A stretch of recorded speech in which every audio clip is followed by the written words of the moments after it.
ఉమ్మడి ఖమ్మం జిల్లాలోని ఏజెన్సీ ప్రాంతాల్లో దళారులు కొత్త దందాతో రైతులను మోసం చేస్తున్నారు. వాహనాల్లో తిరుగుతూ రైతుల నుంచి పత్తి కొనుగోలు చేస్తున్నారు. తేమ శాతాన్ని, పత్తి నాణ్యతను బట్టి క్వింటాకు 5,000 నుంచి 6,000 లోపు మాత్రమే చెల్లిస్తున్నారు. అయితే క్వింటాకు 15 కేజీల నుంచి 20 కేజీల వరకు తక్కువ చూపిస్తూ తూకం వేస్తున్నారు. ఖమ్మం జిల్లా ఏజెన్సీ ప్రాంతాల్లో పత్తి రైతుల అవసరాలను క్యాష్ చేసుకుంటున్నారు దళారులు. వ్యవసాయ మార్కెట్కు తరలిస్తే వచ్చే రేటు తక్కువగా ఉండడం, రవాణా ఖర్చులు భారంగా మారడంతో ఇంటి దగ్గరికే వచ్చే దళారులకు పత్తిని అమ్ముకుంటున్నారు. దీంతో రైతులను నమ్మిస్తూనే కొందరు దళారులు తూకంలో అక్రమాలకు పాల్పడుతున్నారు. ఎలక్ట్రానిక్ కాంటాలను రిమోట్ సాయంతో కంట్రోల్ చేస్తున్నారు.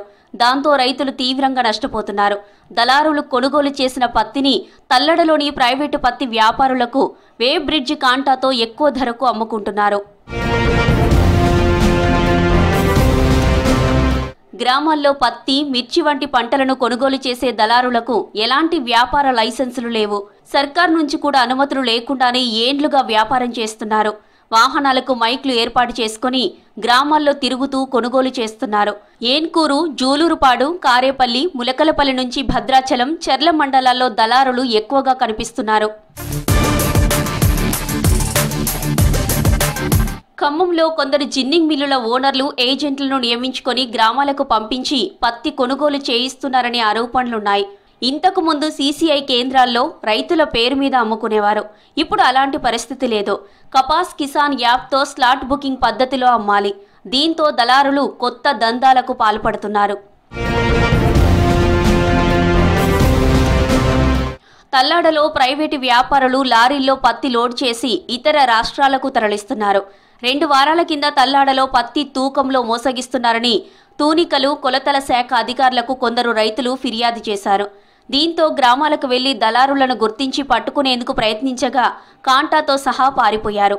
ఇద్దరిపై పోలీసులు కేసు నమోదు చేశారు. తాజాగా రిమోట్తో కాంటా మేనేజ్ చేసి రైతులను మోసగించిన 4గురిని తల్లాడ పోలీసులు అరెస్టు చేశారు. కాంటాలతో పాటు 6 టాటా ఏస్ వెహికల్స్ సీజ్ చేశారు.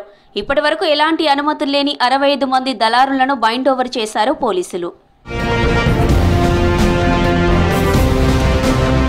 మోసాలకు పాల్పడుతున్న దళారులపై పీడీ యాక్ట్ కేసులు నమోదు చేసి కఠిన చర్యలు తీసుకోవాలంటున్నారు రైతు సంఘం నేతలు.